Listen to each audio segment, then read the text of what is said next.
This is the Literary Bar, and last week we were talking about a journey service by Ibrahim Badamasi Babangida, our former military president, with my guest Kassim Afegbua, who was a one-time spokesperson for the military president. And thank you for joining us again for the second part, and we'll continue with the conversation. Thank you.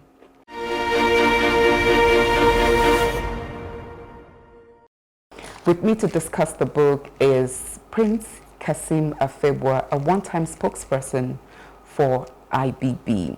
Thank you for staying with us. It's a pleasure, always. Thank you. We were talking about the book in general because the misconception is that what people hear other pundits talking about, they run with. They've not taken the time to even go through the book. To read the book. You know, like I said, it's 420. Yes, about 420 pages of somebody's life story. A man took time to share his life with us, and I think we should do him a bit of a justice by taking our time to read what is in this book. Babangida is not all about June 12th. There's so much more. There's so much more to him. So in talking about his life, his wife, I must point out at this time that Babangida is always present in all the coups and counter-coups. But one of those coups, or two of them almost took his life. The one with Buka Suka Dimka, Providence intervened and he changed the course of his driving.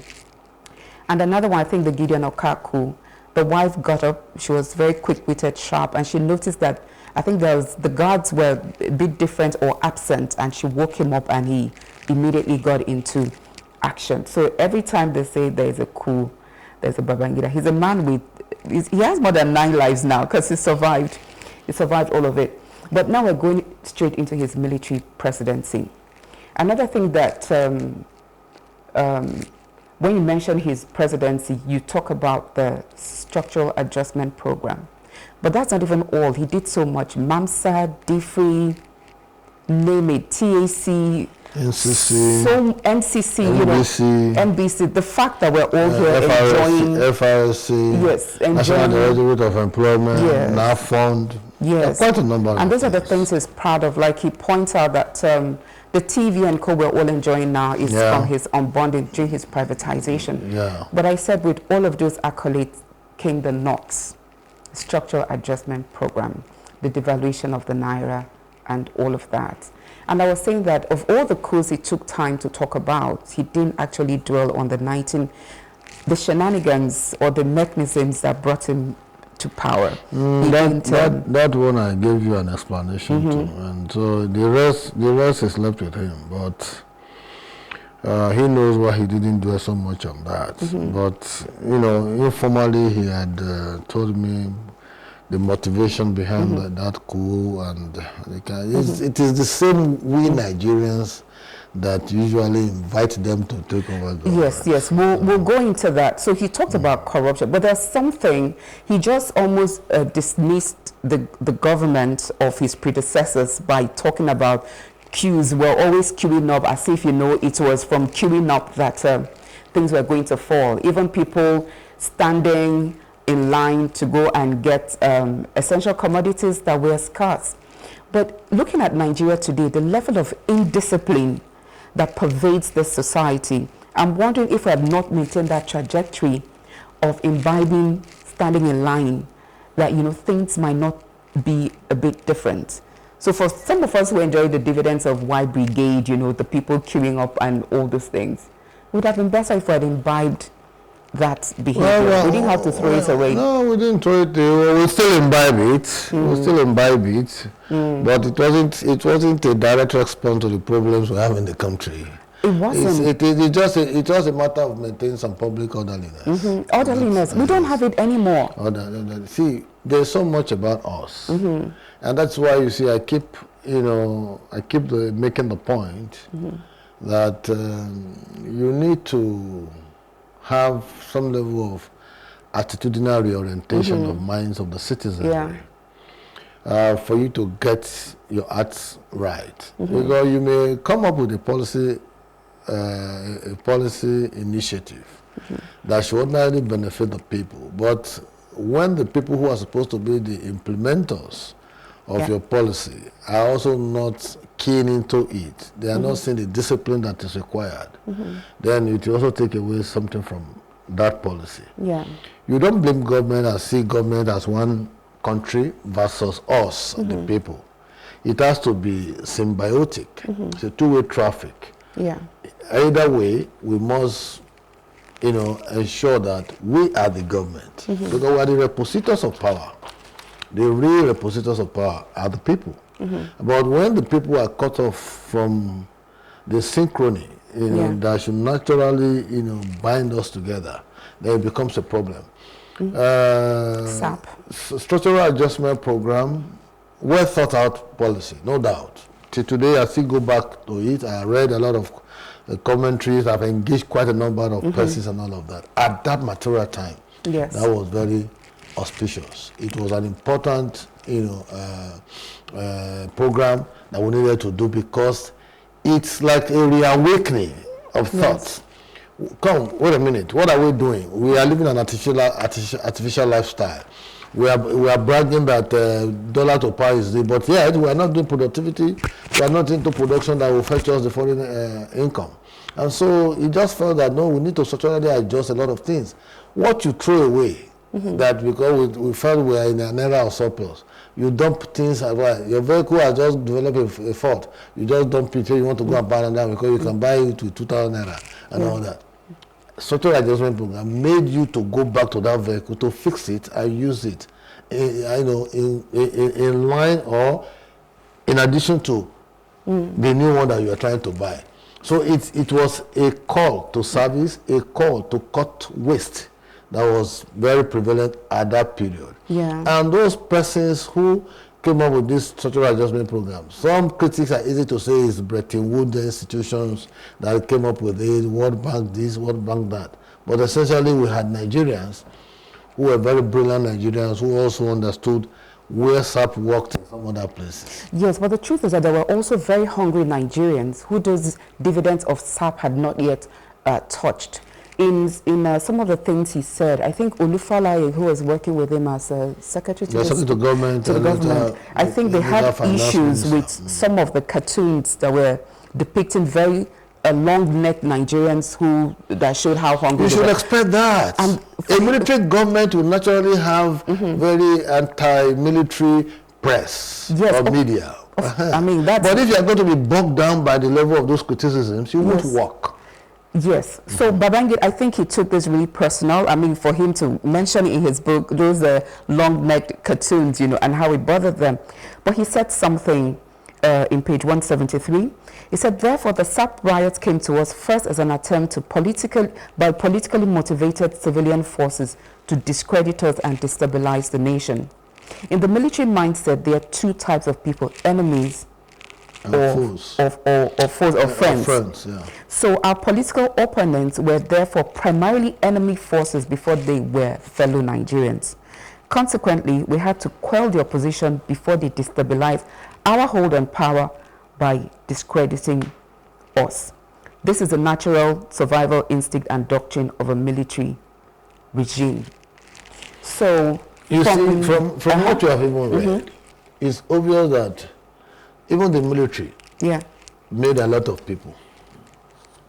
Made? Yeah, made a lot of people, a lot of civilians. Oh, of course. The Femi Falanas of this world. Oh. The Michael Zuckerman of this world. The Galifa Emi of this world. Those were activists. They were activists under military. It was the military that produced them, because if there was freedom, there won't be need for freedom fighters. So when you say made them, it sounds positive, but it's not. They didn't need to go to prison. It is. You see, let me tell you, that is what made them to be activists. You can't be activists on the street. You don't visit prison. You need to visit prison. Could they not have chosen? They were lawyers. You see, let me tell you, I think, me, I'm a very practical person. Yes. If you say you are an activist, there must be a reason why you are an activist. Martin Luther King was an activist. He paid the price. He went through a lot of, but today, he still be recognized as somebody who liberated certain, fundamental rights and all of that of an average black person in America. And so, in Nigeria, you have people who are calling themselves activists today who didn't even go to the trenches. They have not even seen the four walls of the prison to say, this is a belief, this is my belief, I believe in this doctrine. I must pursue it to logical conclusion. Without Babangida's government, you won't have a Femi Falana. So they will be relevant in history. How many activists are you seeing today in Nigeria under democracy? Because there's no need. You see, there's no need. That's what I'm telling you. But they're also adding value to society. That level of activism. I'm not talking about the scrappy ones and that just want to make noise for the sake of noise. The influencers. I call them, what are they influencing? I don't have to believe in your belief system. I don't have to swallow hook, line, and sinker what you're trying to tell me. I'm telling you that if there were to be freedom all over the world, there won't be need for freedom fighters. Okay. So because there is no freedom, it has given employment opportunity for freedom fighters. But this is the Babangida who is fighting for Nigerians. I am telling you, I am just giving an allusion. If there are no human rights abuses, there won't be work for human rights crusaders. Okay. Doesn't it follow? So he provided employment for a niche group of people. Yes, a certain employment opportunities. And that is how society is ordered. Because there is no perfect society anywhere in the world. Oh, sure. So when you have this kind of imperfections, injustices and all of that, created by act of omission or commission, there are people who are going to, so it's like you are running towards a perfect society. A perfect society would deny all of those persons the employment opportunity they have. So like Femi Falana was speaking in one of his outings after the book came out, but I'm sure that he didn't read that book before he went to television, and he was saying that he was locked up, that they charged him for treason, they did this. All of those processes, made him thick, made him who he is in terms of advocacy, fighting for the ordinary persons and all of that. To the point that even when certain persons were trying to drag him in the media, very dark man, what have you, people rose in defense of him. Okay. You understand? So that has also built him up. It's like Michael Zeko, my brother. He's a constitutional lawyer, is this and all that. In those days, their role also helped the government of the day to take certain decisions, influence certain decisions, because they'll be conscious. Oh, Femi Falana is there, he's going to make noise if we come up with this policy. Oh, Gani Fawemi is there, he's going to make noise if we come up with this policy. I think that paints it better the way you're saying it now. No. Or Michael Zeko is there if we're going to make this policy. So whether the one I said before and even this one, it is the same end product that I'm looking at. That's the truth. So you don't have to have a perfect society, whether you are running a democracy or not, but in the midst of those imperfections, there are certain things that we do that also help to drive governance. Yes. So let me, on the theme of perfection, President Babangida at a point when he wanted Nigeria to go back to the democratic system, a lot of politicians came up that were interested in trying out their luck politically and all that. But in his wisdom, in looking for perfection, he cancelled 23 of those parties. And then after, of course, that's when he got the title Maradona. He kept moving the goalpost. But he said he wanted, and I don't know if this naivety fed into his ambition to stay longer in power, when he said he wanted a new set of politicians that were not tainted. New breed That were not tainted by corruption in Nigeria. You've just said that corruption has been with us even before Gowon. Yeah, but so why would Babangida conveniently fit into that? But the extent of it differs. Oh, really? Yeah.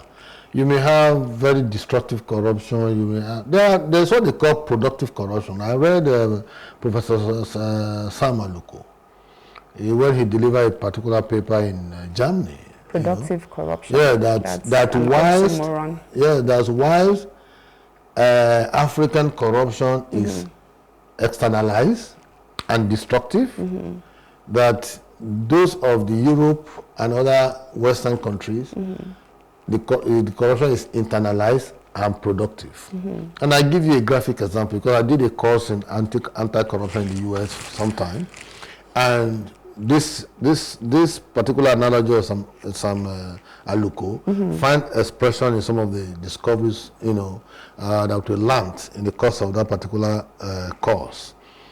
People steal money. They take money from public till.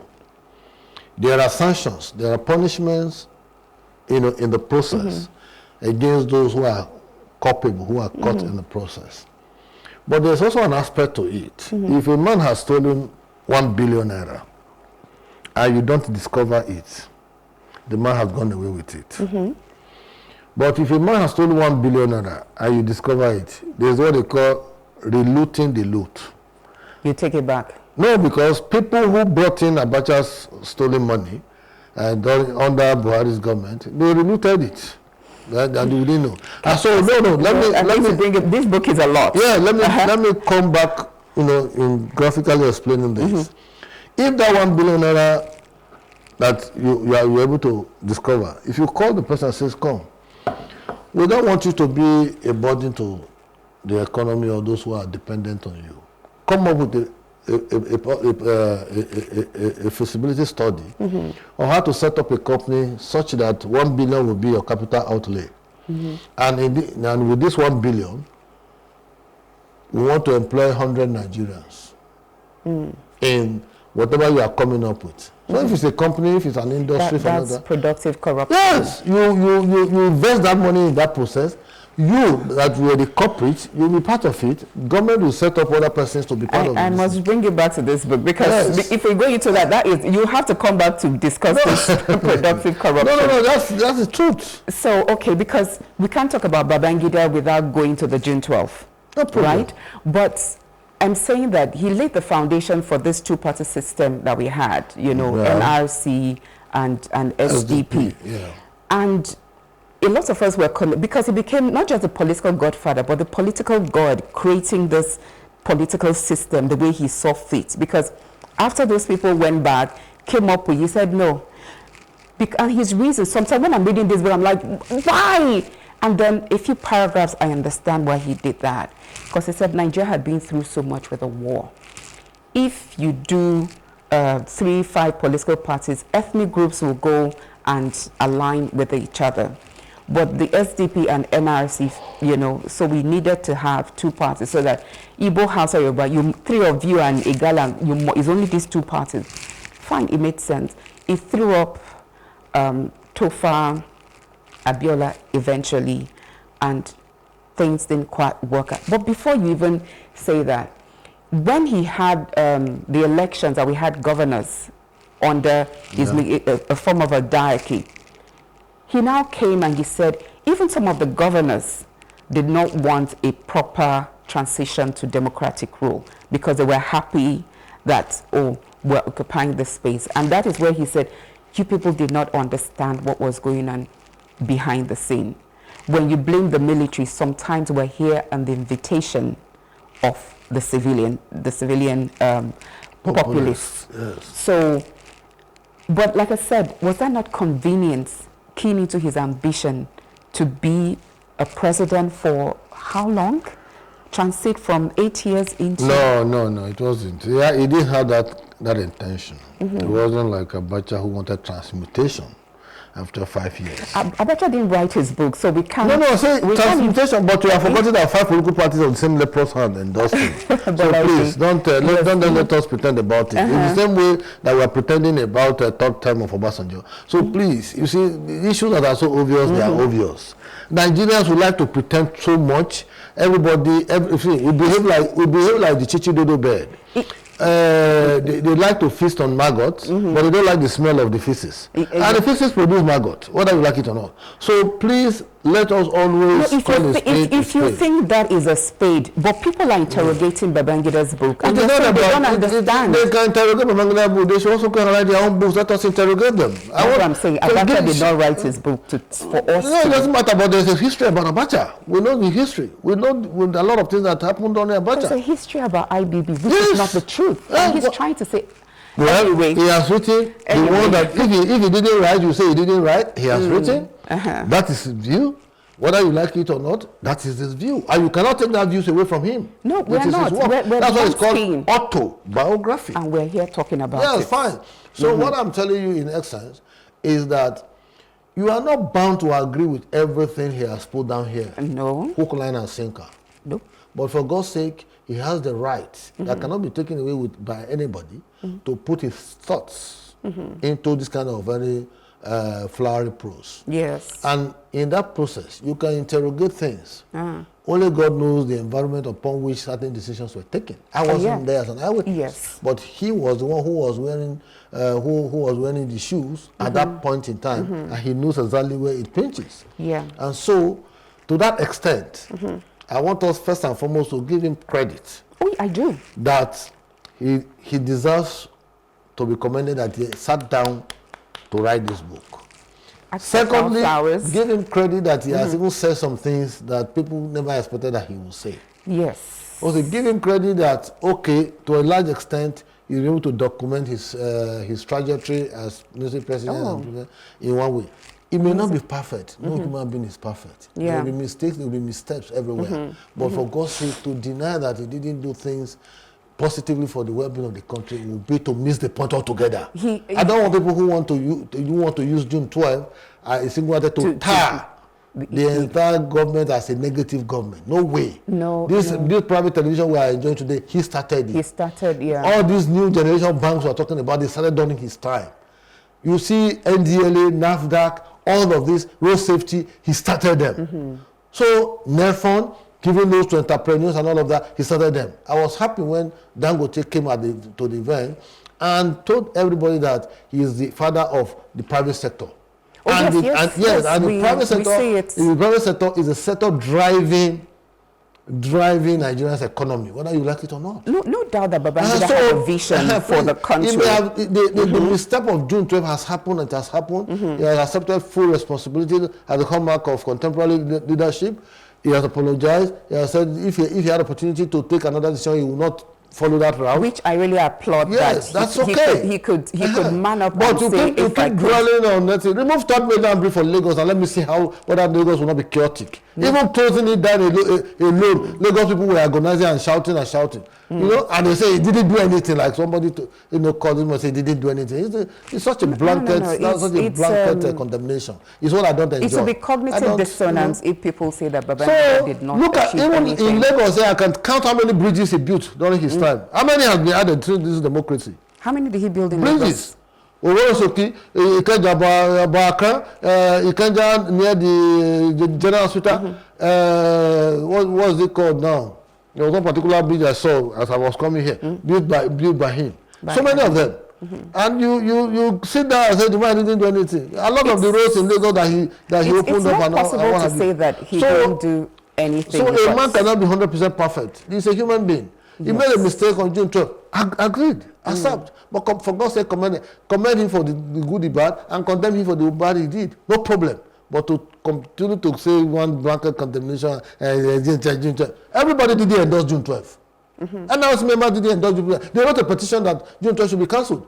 They wrote a petition that M. Kabila was wearing the logo of his party, the horse, the white horse on top of his agbada, that particular, which was tantamount to campaigning and against the law. So what are you saying? There are people who condemned it, they wanted cancellation. There were actors who went to court. So it's ABN and of course anything you like to call them. I'm just telling you. So who sponsored them? June 12 does not. They have their sponsor. They are all known. So June 12 was not. It's some kind of referendum that tends to suggest that we were all agreed. No, there were no Obas who were part and parcel of the process of the annulment. Was it not convenient for the ABN to just come up and Babangida, who's just said that under the mill, is that your friend or a foe? Why did he not at that time recognize that ABN, Association for Better Nigeria under Nzeribe, they were foes to the development and progress of Nigeria? And so what would you expect him to do at that point? He should do what? Why would he have agreed to take their judgments? He could overrule it. It's not the one. A court is a court. Any court is a court. That's why I said it was convenient for him. No, it's not about being convenient. The question should be, why did the judge, conscious of the realities on the ground, why did he grant that judgment? These are the issues. It's just like now, as we are in a democracy, and some persons will take cases to court and all that. You know that this case is a bad case, but at the end of the day, they get judgment. And you'll be wondering. So you can blame the outcome, but the processes leading to the outcome were premeditated by some individuals. And so You don't say why it will have convenient. A court is a court, it's an independent arm of government. And so the judiciary played their role. They gave verdicts. And the people who were given the verdicts, they are Nigerians who understood what was going on. They could have sworn refused to give such a kind of verdict. And so if they didn't refuse and they gave verdicts, it means that there must be a reason for that. Grab a cup of tea or something stronger and join us after the break.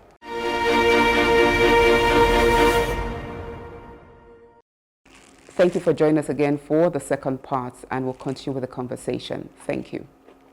So I appreciate the fact that Menga says I accept full responsibility, both the good, the bad, and the ugly. President Obasanjo, former President Obasanjo set the tone, even at the book launch, that this is what we are going to get.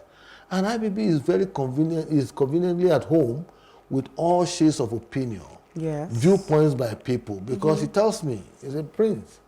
If you don't listen to critics and all that, you won't even learn. Yeah. So I love people criticizing me. I love people attacking me and all of that, because that way I may have a better, informed knowledge about an issue. Yeah. Don't forget, he was 44 years old when he took over government. He left at 52.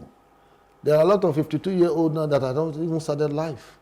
Yes, so, and talking about all the critics, he points out that Gani Fahimi was one man that has a full respect. Yes, full respect of all the critics you mentioned. There were occasions after leaving government that himself and Gani wanted to meet.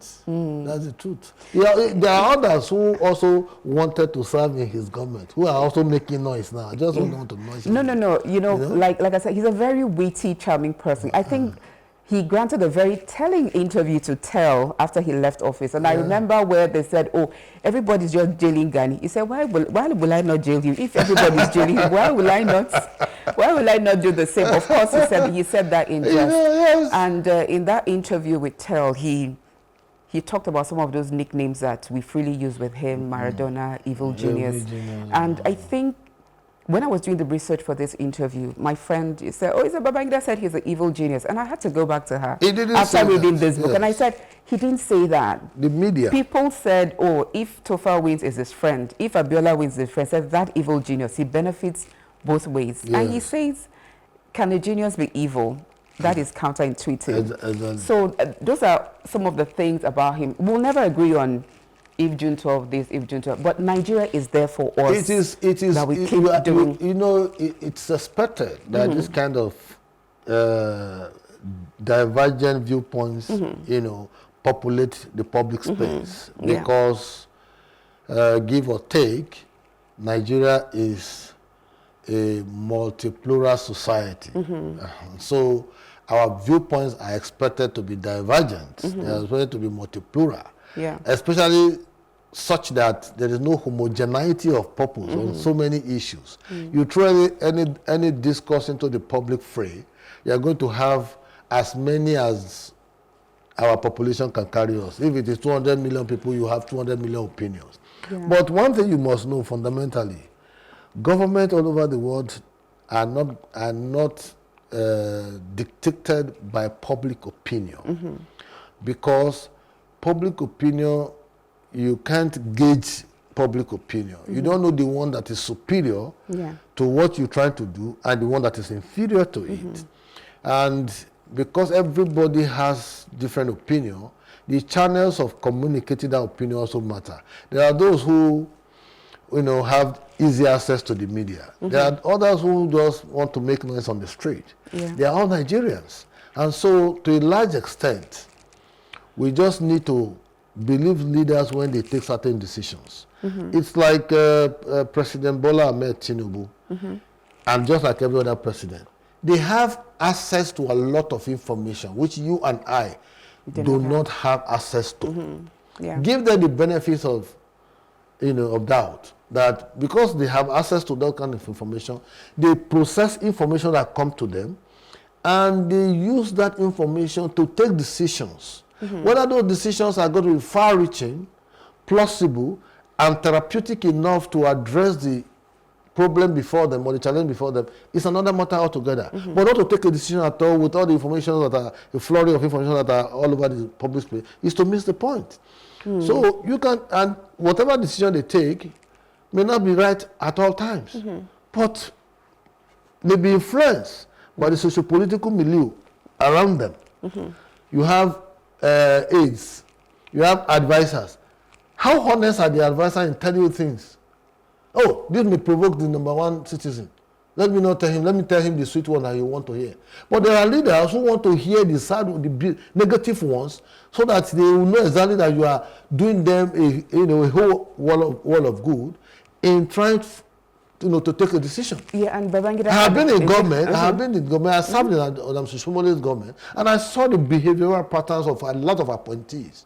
I am the blunt one. I'll tell you the way it is. If you are not doing good inside this, I will tell you. Ask those of us who were in cabinet together. I will challenge the chairman of the cabinet, who is the governor of the state, Adam Sishomola. It does not mean that I don't like him. Yeah. That is why IBB is very much in love with Dangiwa Omar. Dangiwa Omar is very critical and all that, but he means no harm. Yeah. Because when you listen to those kind of people, you are able to also learn and see the other side of life. Because a lot of aides advise and they genuflect too much, patronizing, salami issues around their leaders because they feel they want to curry certain favor. I am not one of those. Yeah. Even as we speak now, I sit down with IBB, I interrogate him on a number of issues. That's why I'm able to, equip myself with information that are even beyond the spectrum of this book. Yeah, but going by that, I mean, he mentioned in this book, and that's a rumor that he's confirmed, that people say, IBB in the evening sometimes just drive a beetle around to feel the pulse of the people, and he confirmed that he does that. He used to do that. So at least he was closer to the people than most people, if I would say. Now, another part of this book that, I mean, people wondered, what happened. People talked about Diligiwa, always connecting him, and he came out here and said, I didn't know anything about that. It was a shock to me. Is this truth? If you have your evidence, bring it and go. But the one that is very, very close to my heart is the VATSA, the execution of VATSA after the failed coup attempt. And he goes on to say that in the military, if you're going to do a coup, it's either you win, the consequence is death, because that's treason. But beyond that, he said something that happens with us, in friendships over the years. He mentioned the fact that growing up with VATSA, that he noticed that VATSA was always jealous of him, that I think even when they were in school, when he was a head boy, VATSA flouted some of the rules because he was in charge, and then growing up, little things like that. And that is what you call on the street today, frenemies. So even though he didn't believe it initially that VATSA was going to plot a coup that would kill him, at the end of the day, it all made sense to him.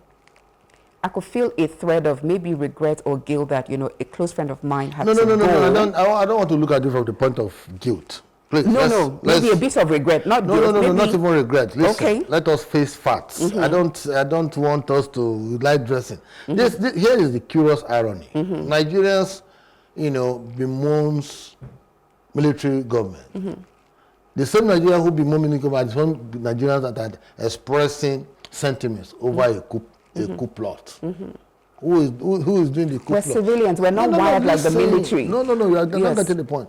If you condemn military government and you shouldn't embrace anyone who is trying to plot a coup to in furtherance on another military government. That is one aspect. That's curious irony for me. It's ironical. You don't do that. Now, when you are enlisting in the Nigerian army, you sign your death warrant. It is still being in practice till today. Maybe you have not seen the form. I have my cousins who are in the military. They bring in, your parents will sign that this person, if he dies or in the course of this, you have no case to answer with government. It's there. And now, here was a coup. You said VATSA is phantom coup. Who says it's phantom? How do you define it? How do you define phantom coup? There was an investigation that was carried out by the military, a tribunal, for which VATSA offered to defend himself. I read the manuscripts long time ago as a journalist here in Lagos. I went to a man in Festa who had, excerpts of those trials and all of that. And it was discovered that VATSA was releasing money to those boys. But he said it was for his farm along Kaduna Road. But they went there to check. There was no activity going on in that farm at that period. And so it is okay. He came back from Mecca IBB called him and said, this is what I'm hearing. We are friends. Can you confide in me? Because at this level, I can still protect you. But once it gets to the point of tribunal, I won't be able to protect you again. It will not become institutional. That's the military. And you know the consequences. Vasa said, no, he didn't attempt to plan any coup and all that. He swore by the Holy Quran and all that. Okay, fine. Instead of taking him to this, he said, please, they should keep him in house arrest. He tried to escape? Yes. Then he tried to escape through the AC hole and all that. His stomach got stuck in between. He now called for help. Now he was, but you say you don't have a hand in this. Why are you trying to escape? A clear conscience fears no accusation.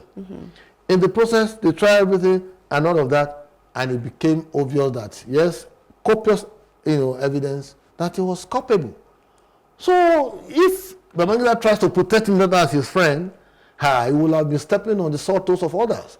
Don't forget that he doesn't owe the military. He didn't owe the military. It was just number one first among equals of those who plotted coup. And in the military, there's what they call cabal. Everybody has got cabal. You've got a godfather that will not tell you from your NDA or even from other training schools, whether in India or UK or elsewhere. You must have a godfather. So in the process of all of this, you have to also be careful in taking decisions, because you don't know who stole you and who saw toes you are stepping on. So when I get people say Vasa, his best friend is this, there's an issue of friendship when it comes to that level, because you are talking about an institution that is being trained to kill. Now I'm talking about a human being who grew up with some. You must certainly feel an element of regret. Okay, what should we have done? Okay, you should protect him and others will go at you. So are they more human than him? No. I'm not saying, they will do whatever they have to do militarily. And I'm saying that the loss of a friendship, the loss of a human being, that's my point. Who told you that? IBB felt it. Till today, he felt it. That's what I'm saying. Yeah, till tomorrow, he still feels it. That's what I'm saying. And it's not an element of regret. And it's not everything we have to be saying on TV. Okay. I don't know the level of involvement he has with the Vasa family. I've never met, this is a book. He put everything here. That's everything I'm saying came from here. No, I'm also telling you that it's not everything we have to say on TV. That's the truth. Maybe we'll say it. That's just the truth.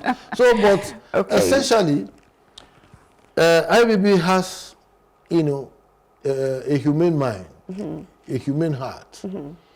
IBB is humble to people. Yes. IBB is interactive. IBB is engaging.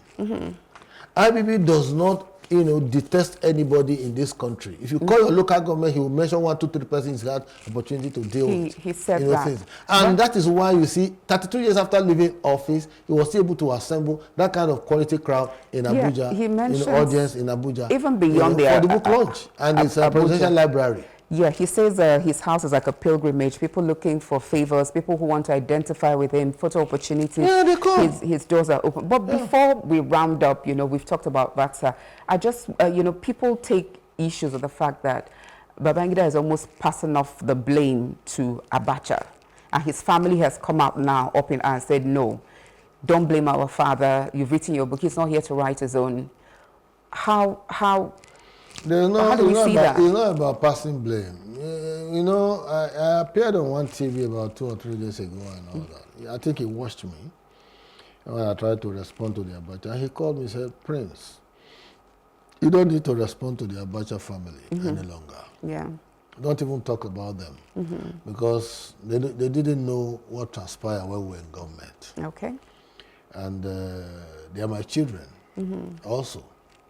Okay. And on a good day, my daughter married to their family. So I don't want us to begin to see it. Okay. As a competition. We knew what transpired. There were actors who are still alive.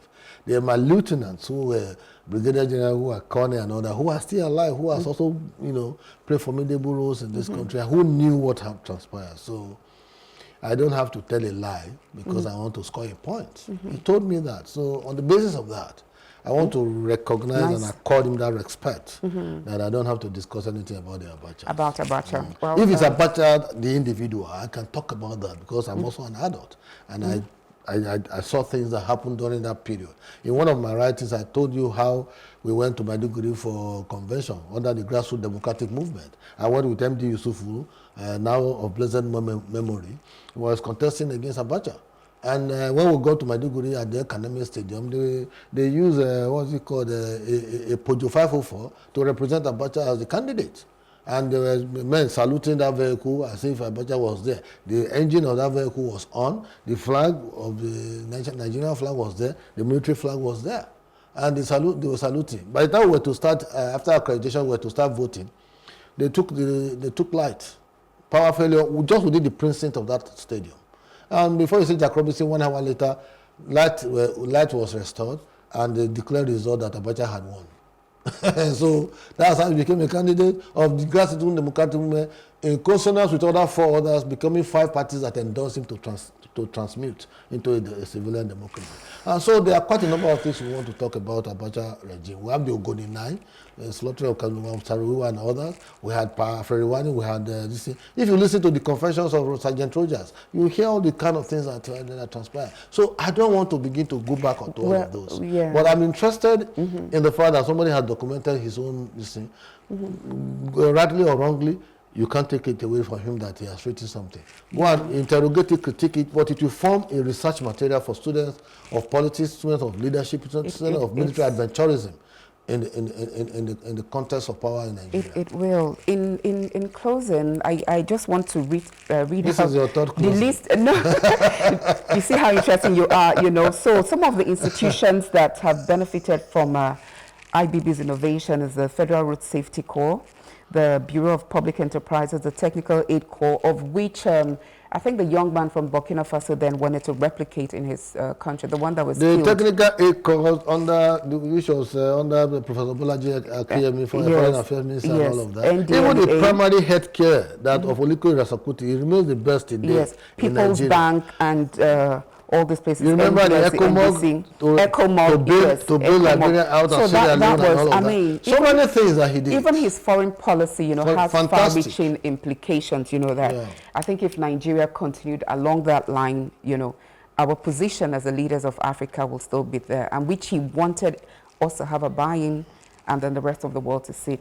So I think the Abuja we are enjoying today. Yes, he moved up. I mean, see, it's 420 pages, so 1 hour can do justice to this man. So I think we should have a roundtable sessions where IBB, I think, should have a leadership school where some of this is finer points. That is why the presidential library is so important. You know, yes, he already has a foundation registered and documented with the Corporate Affairs Commission. Yes, and they will commence building this presidential library in Mina in no time. Like I said, there are so many things we do not understand. It will be a good reservoir of knowledge where people can go into and study quite a number of things. Yes. Even the dynamics of a military profession, even the sensitivity of it, and the peculiar intrigues. All of these, they are studies that will naturally enrich the human mind. Yes, but his group of students, the IBB boys, that he said now that they are IBB statesmen, IBB elder statesmen. These are people he taught, I think, at, is it Jaji or NIPS? Nigerian Defense Academy. At Nigerian Defense. These are the people that he tried to pass on some of the knowledge that he has. And he's a solid brain, very intelligent, very brilliant mind. That's what I'm saying. People must know that, man, you know, very articulate. Yes. You know? So Babangida is almost like a ringmaster, you know, where when he just raises his whip, things happen. Either you fall in line or you're at the fringe, but somehow you always acknowledge him. Well, thank God. Such people come once in 100 years in the life of nations, just like comets. Yes. And so that's why, for me, I call him the last dawn of the Nigerian political edifice. Well, we will have other dawns. I'm sure it will be his wish. The last dawn for now, in this century.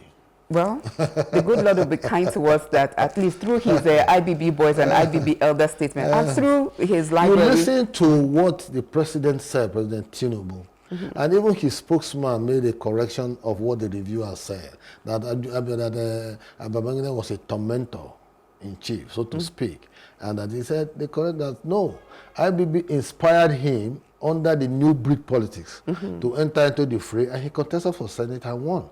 That was when he discovered, you know, his love for politics and what have you. And today, because he has been in the trenches, he fought all of that, he became president of Nigeria. Was he one of those celebrity activists too that IBB threw up? No, of course, of but course. I think, of course. Okay, I think that Babangida is one of those, even our current president, Tinubu, in his own time, is also a man we need to yeah, you see him, you see Tinubu also building men and women. Yeah, so he has his own cabal. Let me put it that way. Prince Kassim Afegbua, we can't get enough of this. So my producer is screaming, we need to end now. So I just want to thank you for being here, and I really appreciate your time and your presence, given your busy schedule. I know you had to come in from Abuja to talk to a lot of us here in Lagos. And to you out there, thank you for watching. Find this book and read it with an open mind. Yes. You'll enjoy it as much as I did. Remember that the literary bar is always open. For more, please follow us on Facebook, X, and Instagram, and do subscribe to our YouTube channel at Plus TV Africa. You can watch us on DSTV channel 408 and on YouTube. Make a life a great story. My name is Chinedu. Bye-bye.